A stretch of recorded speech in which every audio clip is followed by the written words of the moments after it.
Ladies and gentlemen, certainly, here is an intro to your motivational speech written in the style of Shi Heng Yi, calm, deep, philosophical, and spiritually centered. There comes a moment in every human life when the whisper becomes a roar, when the inner knowing no longer waits quietly in the background but steps forward and says, "Now, speak, act, warn." This is not a message born of fear. It is born of clarity. It is born of alignment with something higher, something eternal. When the voice of the divine stirs within, it doesn't come with chaos, it comes with unmistakable urgency, a calm urgency, a sacred duty. Today, I will not speak to your mind alone. I speak to your spirit. There is a message that has been given, a message that is not just for one, but for many, a message that must be carried to your children, your parents, your loved ones. Not tomorrow, not someday, now, because the signs are not hidden anymore. They are in the open, and the longer we wait, the heavier the silence becomes. This is not about spreading fear. This is about awakening responsibility. A sacred alertness, a divine obligation. Let us sit with this together, not in panic, but in stillness, not in dread, but in reverence, because when God speaks, it is not just for you, it is for your entire lineage. God's voice carries purpose, not panic. Heed it when it calls. This single truth has echoed through every sacred text, every spiritual tradition, and every sincere moment of connection between man and the divine. When God speaks, it is not random. It is not driven by confusion, fear, or instability. It is purposeful, clear, and filled with a direction that is meant to lead us away from destruction and toward alignment. There is a weight to divine messages, not because they are heavy with fear, but because they are saturated with responsibility. When we hear the calling, the whisper, the inner conviction that something must be done, said, or changed, that moment is not to be taken lightly. Many people wait for external chaos before they pay attention to the inner voice. They wait for breakdowns in the world before they act on the breakdowns inside their own spirit. But God does not shout into the noise. He speaks in stillness, in patterns, in repeated urgencies that press into the heart. It is not the panic of the world that brings clarity. It is the calm but urgent pull of obedience. That is how divine communication works. It does not shake you into hysteria. It awakens you into attention. Purposeful communication is always marked by peace, even if it requires action. When God speaks to you with urgency, it's not to throw you into fear, but to prepare you for alignment.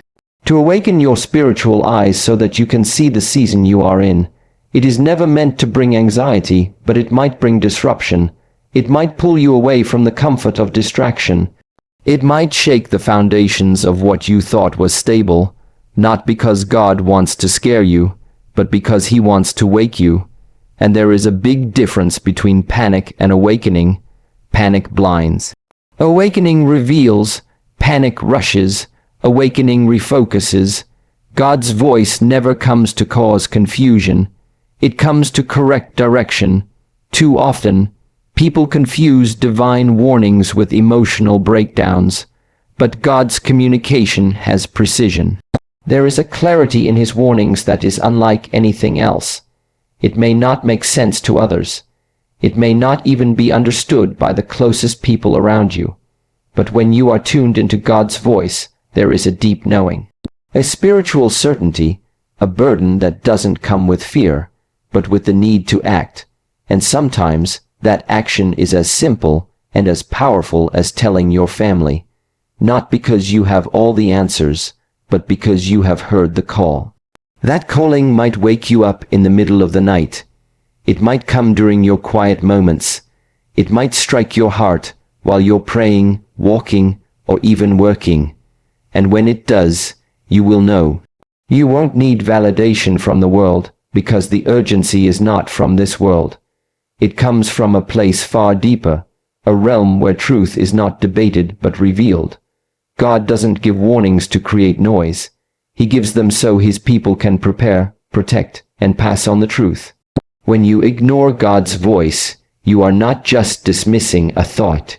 You are resisting purpose. You are rejecting the very instructions that are meant to safeguard not only your soul, but the souls of those around you. That is why his voice is filled with purpose. Every word, every nudge, every repetition carries divine intelligence. It is not random. It is strategic. It is sacred. And when you sense that urgency, your responsibility is not to explain it away, but to step into it. To lean in, listen, and act, not because you are afraid, but because you are chosen to carry the message. Spiritual warnings are not suggestions, they are divine instructions. When a warning comes from God, it is never delivered as a vague option or a loose recommendation. It carries the weight of heaven behind it. It is not something we are meant to consider casually, delay indefinitely, or place on a list of things to do when convenient. It is spoken into our spirit with force and precision. The tone may be calm, but the urgency is undeniable. These are not suggestions for better living. They are instructions for survival, direction, protection, and sometimes redemption. God does not waste his voice. When he warns, it is because something is imminent, something is shifting, a door is closing, or a season is turning. And in those moments, he calls not just to individuals, but through them, to families, to communities, to generations. His instructions are meant to move us into action, obedient, swift, deliberate action.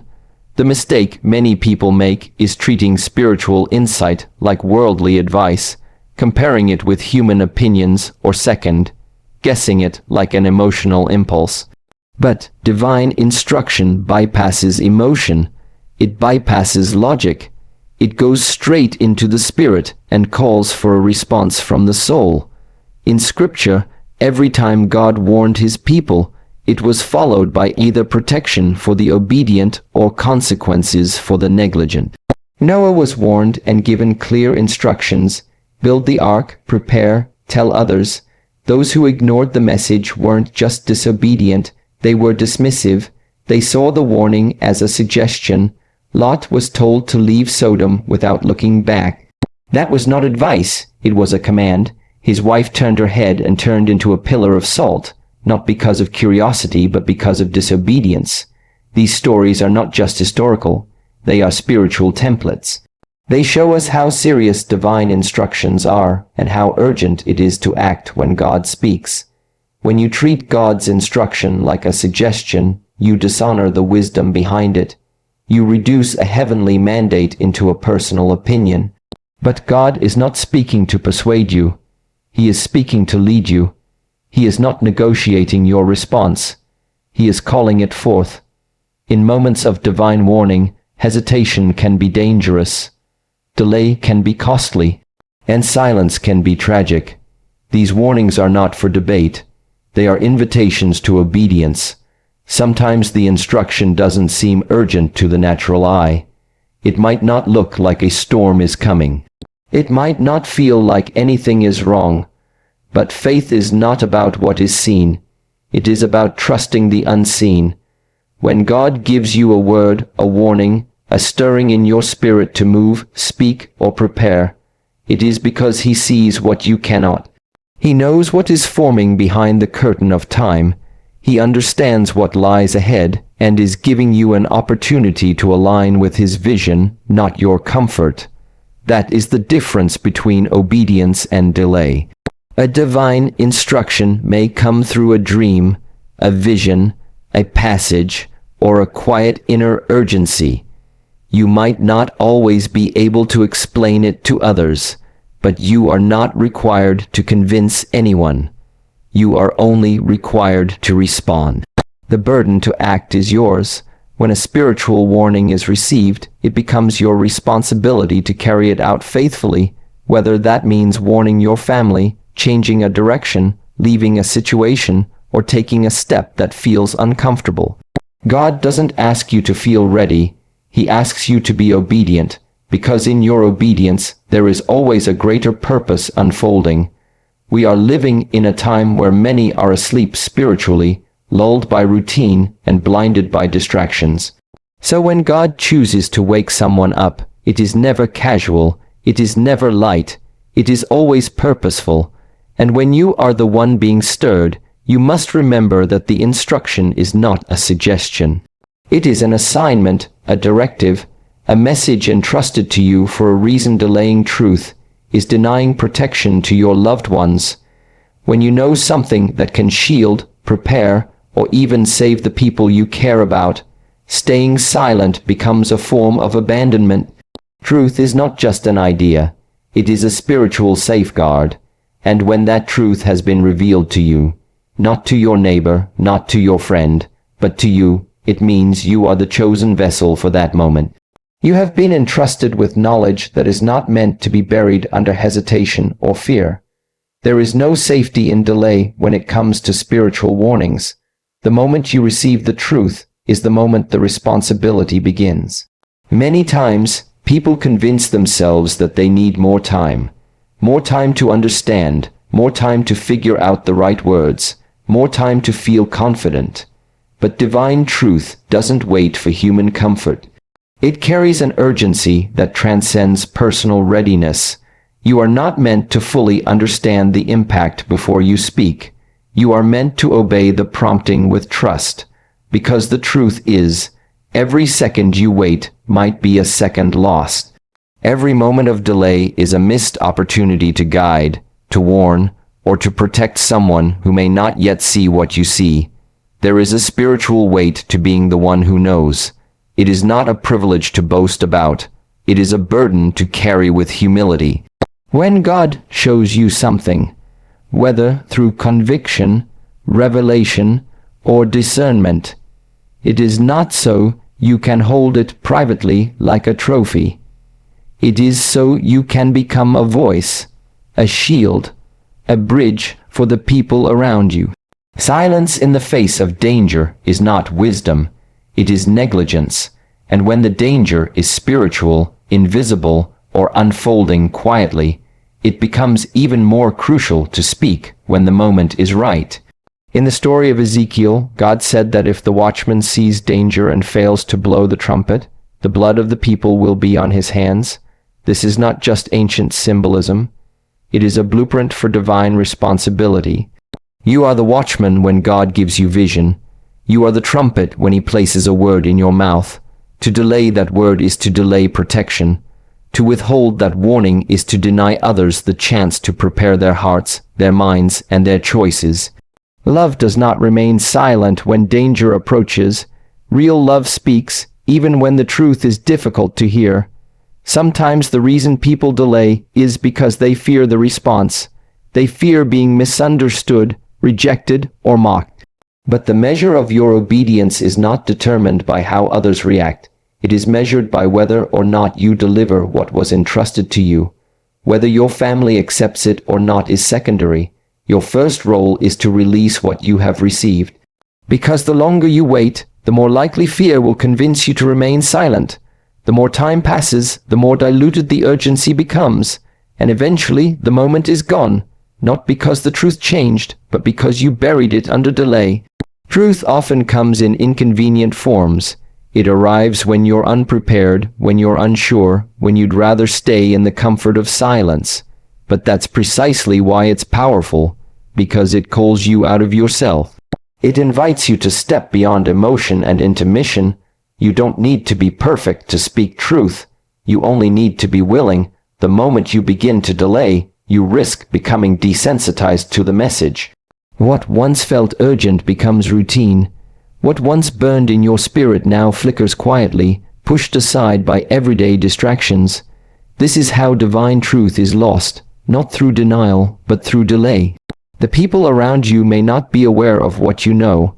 They may not see what you see, but that's why you're in their life, to be the one who speaks when others are silent, to be the one who shines light in moments of confusion. Truth is not always welcomed, but it is always needed. And when you delay it, you deny your loved ones the very insight that could lead them towards safety, clarity, or even salvation. You are the messenger. Silence can cost souls. When God gives a message, He doesn't always send it through a prophet on a mountaintop or a preacher in a pulpit. Sometimes he places it in the hands of ordinary people with extraordinary purpose. If you have received a warning, a dream, a deep sense of urgency, or a revelation meant to protect or awaken those around you, then you are the appointed messenger in that moment. The message is not random. The selection is not accidental, it is deliberate. You were chosen to carry something eternal into a temporary world, and with that calling comes responsibility. Being the messenger does not mean you will be applauded. It does not mean people will immediately listen. In fact, they may reject you, question your motives, or call you extreme, but that is not your burden. Your burden is obedience. Your burden is delivery. A messenger's job is never to control the outcome. It is to faithfully deliver what they've been given. And when you choose silence instead, the consequences extend far beyond you. They can ripple through generations. Because what you refuse to say may be the very truth someone else needed to hear to change the direction of their life. We often underestimate the power of one word spoken in season. One warning, one honest moment, one firm message of urgency can be the difference between spiritual blindness and awakening. The people around you may be spiritually asleep, unaware of what's coming, too caught up in the world's noise to discern the signs. And that's exactly why your voice matters. You were not given awareness so you could carry it in isolation. You were given that awareness so you could serve as a signal, a vessel, a spiritual alarm clock for your family, your circle, your generation. Throughout history, God has used messengers who were reluctant, afraid, and even unwilling at first. Moses tried to resist the call by pointing out his lack of eloquence. Jonah tried to run from it altogether. Jeremiah said he was too young, yet in every case, the message had to be delivered. The weight of the warning could not be silenced, and even when the messengers were imperfect, their obedience allowed divine truth to move forward. You do not need to be flawless to be used by God. You only need to be willing. The moment you remain silent, you step outside your assignment. Silence might feel easier, it might feel safer, but it is never harmless. There are spiritual consequences to withholding truth. Not only can it keep others in the dark, but it also disconnects you from the flow of obedience that opens doors and brings clarity. Being the messenger is not about being dramatic or forceful. It's about being faithful. It's about honoring the trust that heaven has placed in you. When you hold back what you've been shown, you become a gatekeeper who refuses to open the gate. And while you may think you're protecting people from discomfort, what you're really doing is blocking them from divine preparation. The fear of being judged, misunderstood, or pushed away is real, but the fear of disobedience should be greater. When God gives you a word, a burden, a vision, He has already considered your limitations. He already knows who you are, and yet He still chose you. That is not something to take lightly. The moment you realize that you are the messenger, you must also accept that the message is not yours to keep. It was never meant to die inside you.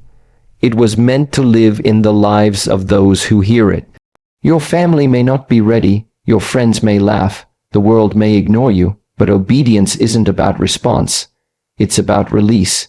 You were not given this insight to sit on it, to wait for the perfect time, or to overthink it until the urgency fades. You were given it because heaven saw you as a trustworthy vessel. What you choose to do with that trust can either bring light or allow darkness to spread. Unchecked divine timing is always now, not later. When God speaks, He does not operate within the limitations of human schedules or convenience. He speaks in alignment with eternity, not with our calendars. The urgency that comes with divine instruction is not impulsive. It is perfectly timed. It arrives exactly when it is needed, not when we feel ready. The mistake many make is believing they have time, that the message can wait, that the call can be answered later. But the nature of spiritual timing is that it opens a narrow window, and when that window closes, the opportunity often passes with it. There is a reason why certain words stir your spirit so deeply when you hear them. There is a reason why some messages refuse to leave your heart, why they linger and echo long after the moment has passed. It is because the now moment of God has touched your spirit, calling you into action, into response, into motion. When you delay that motion, you resist the flow of divine purpose. You separate yourself from the rhythm of heaven. God is not bound by the hesitation of man. His will continues, but those who delay often miss their role in it. Throughout Scripture, God never called people when they felt completely prepared. He called them when the moment was right. He told Abraham to leave everything without a map. He told Esther that now was the time to speak, even if it cost her life. Jesus called the disciples while they were in the middle of their jobs, families, and routines. Divine timing is rarely convenient, but it is always intentional. The instruction comes with a divine clock attached to it. Ignoring it, waiting on it, or rationalizing it can mean stepping outside of the very protection or breakthrough that God is trying to bring. The moment you sense divine urgency, that is the moment to act. Not because you're being pushed by fear, but because you're being led by purpose. The now moment is not always loud. Sometimes it is quiet, subtle, and internal, but its weight is unmistakable. You feel it in your bones. You feel it in the shift of your thoughts. You feel it in the quiet conviction that won't let you go. That is the sign that you are standing in divine timing. That is when you must move, speak, or step in obedience. The problem with delaying is that it creates spiritual dullness. The more you ignore divine nudges, the more numb you become to them. What once felt urgent now feels ordinary. What once stirred your spirit now fades into background noise. That is how many miss their assignments, not through rebellion but through delay. Later becomes tomorrow, tomorrow becomes next week, and next week becomes never. Divine timing does not wait for your emotional comfort. It aligns with divine outcomes, not human preferences. When God says now, He has already prepared everything necessary for that moment. The grace, the strength, the clarity, it's all available in that now. But when you delay, you step outside that provision. You start relying on your own reasoning, your own plans, and your own understanding. That is when confusion creeps in. That is when doubt grows. Because divine clarity is tied to divine timing. When you honor the moment, you also receive the insight that comes with it. Many people look back and realize that the moment they were supposed to act had already passed. They remember the stirring. They remember the feeling, but they no longer feel it because it wasn't meant to be stored. It was meant to be used. That's the nature of divine timing. It delivers instructions that are time-sensitive in the spirit. They are meant to create a shift, an awakening, a change, and they are meant to do so immediately, not in a month, not when it feels easier, but now. Every time you feel that spiritual urgency rise within you, recognize it as a call from above that is calibrated with perfect timing. God does not rush, He does not panic, but when He says move, it is because everything in the unseen realm has aligned for that exact moment. The signs around us are not random, they are revelation.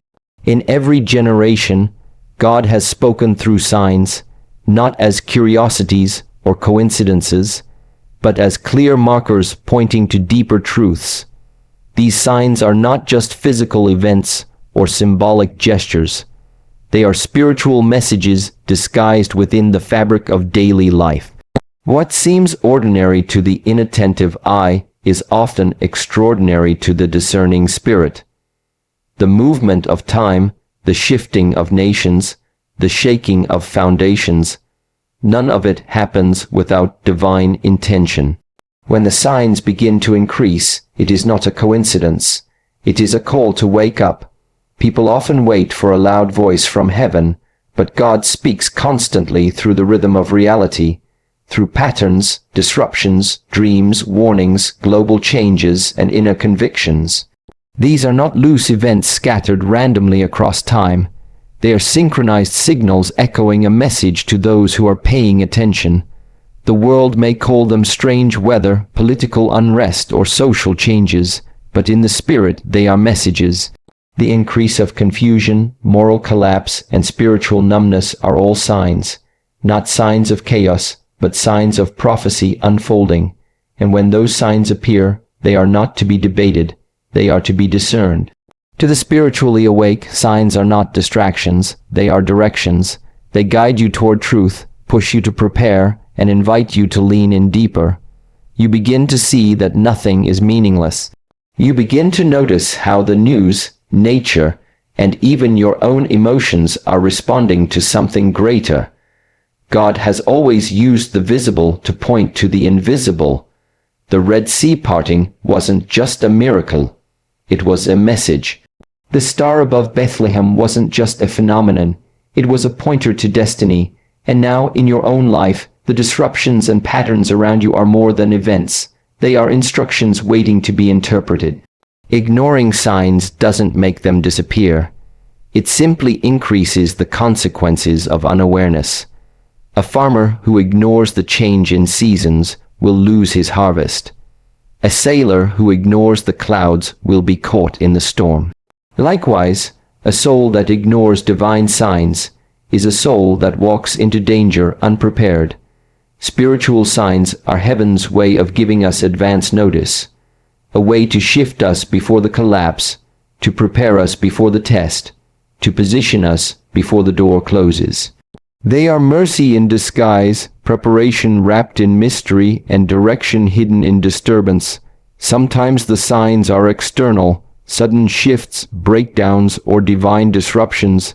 Other times they are internal, a lack of peace, a repeated dream, a word that keeps echoing. When the same feeling, message, or pattern keeps reappearing, it is not repetition by accident. It is God reinforcing what He wants you to see.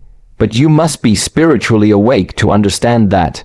You must be tuned in, not to the noise of the world, but to the frequency of heaven. Because what seems like a coincidence to the carnal mind is often confirmation to the spiritual one. When the signs come, they do not ask for permission. They do not adjust themselves to your level of comfort. They break in, disrupt plans, and pull your attention to what matters most. This is God's mercy. This is His way of making sure His people are not caught unaware. But the signs can only protect you if you interpret them correctly. That is why discernment is more valuable than knowledge. It is not enough to notice what is happening. You must know what it means. The ability to read the signs spiritually is what separates the watchful from the wandering, the prepared from the passive. We are not living in ordinary times. The volume of signs has increased. The warnings are louder, more frequent, and more undeniable than ever before. But with each one, God is not trying to scare. He is trying to awaken. The shaking is a call to stability. The chaos is a call to clarity. The darkness is a backdrop for the light to be revealed. But none of it will make sense if you assume it's all random. It is not random. It is revelation, deliberate, divine, and demanding your attention. Protecting your family begins with spiritual obedience. The safety of your loved ones is not found solely in physical preparations, financial stability, or even emotional support. It begins in the unseen realm, in the quiet and courageous decision to obey the voice of God. Obedience is not a private act with private consequences. When you align your steps with divine instruction, it creates a covering that reaches beyond yourself. Your obedience can shift atmospheres, block danger, break generational patterns, and open the door to blessings that your family didn't even know they needed. It is through spiritual obedience that you build an invisible wall of protection around the people you love. Every parent wants to protect their children. Every spouse wants to shield their partner. Every child wants to see their home stable and at peace. But protection is not just locking the doors and avoiding danger. Real protection begins when someone in the household hears from God and responds without delay. It happens when you decide to turn off distractions, humble yourself, and do what the Spirit is asking, whether it's inconvenient, misunderstood, or uncomfortable. Obedience is rarely glamorous, but it is always powerful. It doesn't just guard your life, it transforms the spiritual climate of your entire home. You may be the only one in your family who prays. You may be the only one who senses the urgency of the times, who hears the warning, who feels the call to speak, to act, to shift. That is not a burden. It is a divine assignment. You are the gatekeeper. You are the intercessor. You are the watchman on the wall for your household, and your obedience can become the very thing that stops a cycle of pain, that disrupts an incoming attack, that plants seeds of awakening in those who are still spiritually asleep.